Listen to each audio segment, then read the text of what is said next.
NASCAR's Forgotten Short Track King, Jody Ridley.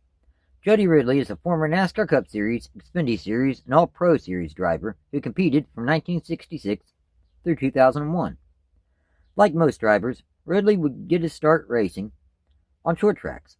Born in Chatsworth, Georgia, on May 19, 1942, Ridley first purchased Joe Lee Johnson's 1963 Ford Mustang and began running at local Georgia racetracks such as Lakewood, Trenton, and Byron. By 1973, while continuing to race on local short tracks, Ridley made his NASCAR Cup Series debut at Atlanta in the summer, behind the wheel of Junie Donlavey's number 90 Truxmore Industries Mercury, for 2 starts, the best results of which came from Atlanta, starting 19th and finishing 5th. Later, near the end of the season, he made his third and final start of the 73 Cup Series season at Rockingham, behind the wheel of a number 09 Ford for George Elliott, starting and finishing 31st, after a mechanical failure ended his day on lap 294. Once again, in 1974, Ridley would return to the NASCAR Cup Series, making 2 starts behind the wheel of Junie Donlavey's number 90 Truxmore Industries Ford. He was fast both starts, but unfortunately would DNF both races. His best start was 5th at Atlanta in the spring, and his best finish was 30th at Rockingham in the fall. Then for the 1975 season, Ridley returned to the Cup Series to make another 2 starts for Donlavey, though this time in a second car, a number 93 Ford. His best start was 8th in Atlanta in the spring. His best finish was 11th at Atlanta in the fall, while continuing to periodically race at local tracks and win on a regular basis. After not making any starts in the Cup Series in 1976, Jody Ridley made another start in 1977, behind the wheel of a number 84 Mercury for Jim Maycar, qualifying 32nd and finishing 14th at Atlanta in the spring. The 1979 NASCAR Cup Series season would see him make 3 more starts, returning to Junie Donlavey's race team, again in a second car, a number 77 Sonny King Ford and Honda. Ford. Ridley's best start was 24th in Atlanta in the fall, and his best finish was 5th at Talladega in the summer. Overall, in 3 starts, he scored 1 top 5 and 2 top 10s. That following season in 1980, Ridley finally made it to the NASCAR Cup Series on a full-time basis, behind the wheel of Donlavey's number 90 Truxmore Industries Sonny King Ford and Honda Ford. He had a strong season, especially considering it was his rookie campaign, spending all but 2 weeks inside the top 10 in points throughout the season. His best start was 6th at Michigan in the late summer, and his best finish was 5th twice at Richmond and Rockingham in the fall. Overall, he scored 2 top 5s and 18 top 10s, finishing 7th in final NASCAR Cup Series point standings, winning Rookie of the Year honors in the NASCAR Cup Series for the 1980 season. For the 1981 Cup Series season, Jody Ridley returned to the Donlavey Racing's number 90 Ford. His rookie season was solid, but his sophomore season was even better, spending 11 weeks in the top 5 and every week inside the top 10 in points. His best start was 4th at Bristol in the late summer, and his best finish was 1st at Dover in the spring. This was the first NASCAR victory for both Donlavey Racing and Jody Ridley. Overall, he scored 1 win, 3 top 5s, and 18 top 10s, finishing 5th in NASCAR Cup Series point standings. Donlavey Racing brought Ridley back for another full-time season in 1982, though engine issues would plague the team, netting 12 DNFs in 30 starts. Also, the number 90 was one of several different teams who were sponsored by the mysterious J.D. Stacy. His best start was 7th at Rockingham in the spring, and his best finish was 6th at Charlotte in the spring. Overall, he scored 10 top 10s, finishing 13th in final NASCAR Cup Series point standings. Also making 2 Busch Series, now Xfinity Series starts, behind the wheel of a number 98 Pontiac, starting 3rd and finishing 2nd at Daytona in the spring. Then a few weeks later at Darlington in the spring, he started 4th and also finished 2nd. After almost a decade of driving for the Donlavey Racing team to some degree, Ridley and Donlavey parted ways at the conclusion of the season. In 1983, Ridley joined Robert McEntyre's number 84 Cumberland Carpet Mills Buicks and Chevrolets team for a partial schedule in the NASCAR Cup Series. For a part-time team, they had some decent runs, netting 6 top 20 finishes and 10 starts. His best start was 15th at Darlington in the spring, and his best finish was 8th at Daytona in the summer. Overall, in 10 starts, he scored 3 top 10s. Then in 1984, Ridley returned to McEntyre's number 84 Cumberland Carpet Mills Chevrolet, running another partial schedule. Much like the season prior, They had a few strong runs, netting 7 top 20s in 14 starts. His best start was 3rd at Charlotte in the spring, and his best finish was 7th at Charlotte in the fall. At the conclusion of the season, Ridley and McEntyre parted ways. Jody Ridley only made a single Xfinity Series start in 1985, behind the wheel of Dale Earnhardt Incorporated's number 8 Wrangler Jeans Pontiac. Starting 12th, though following a mechanical failure, he finished 29th at Charlotte in the spring. Also, he won the Snowball Derby in 1985. The following season, 1986, Ridley made the final 12 NASCAR Cup Series starts of his career for Rahmoc Enterprises.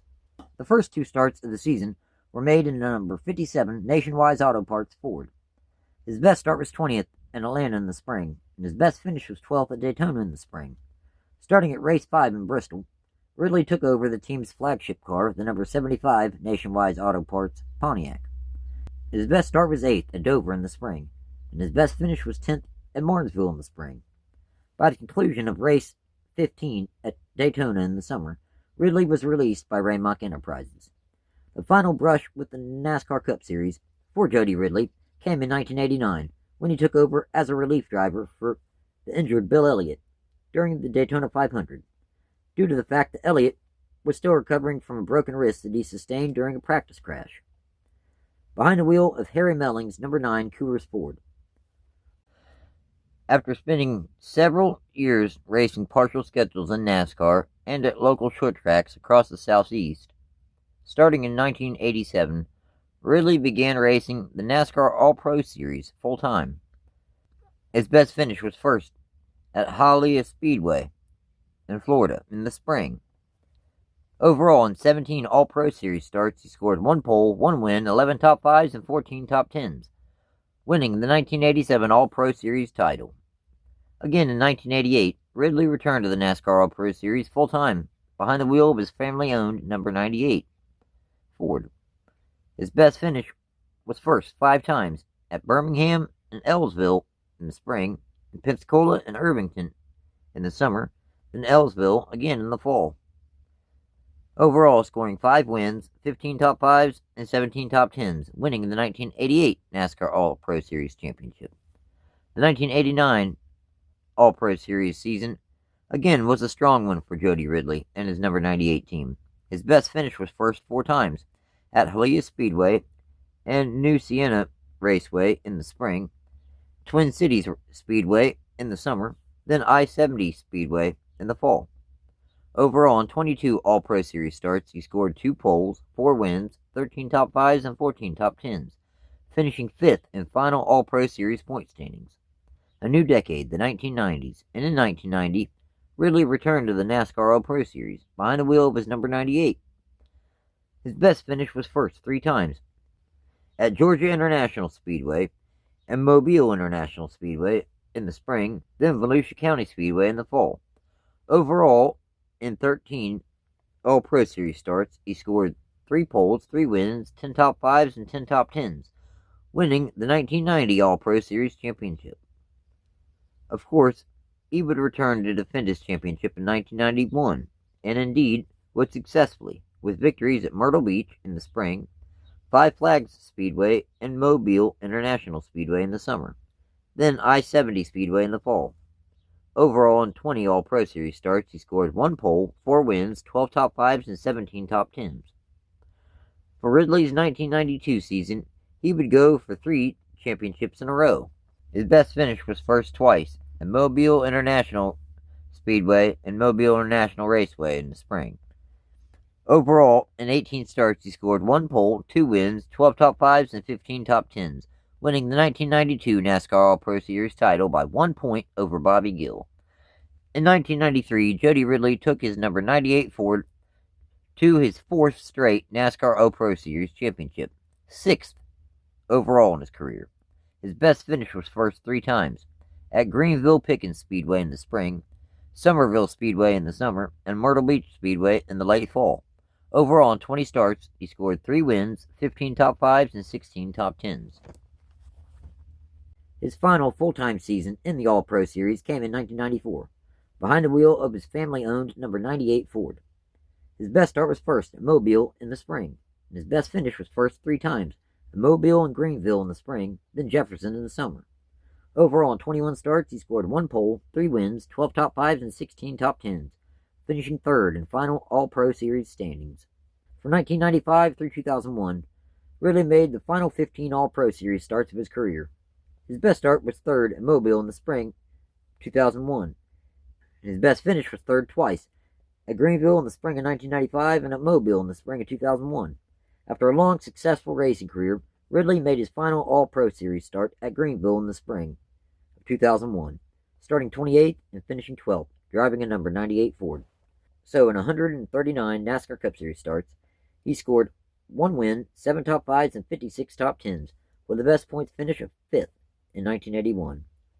In 3 Xfinity Series starts, he scored 2 top 5s and 2 top 10s, also winning 580 feature late model races and 6 All Pro Series titles in his career. Thanks for watching, everyone. Take care.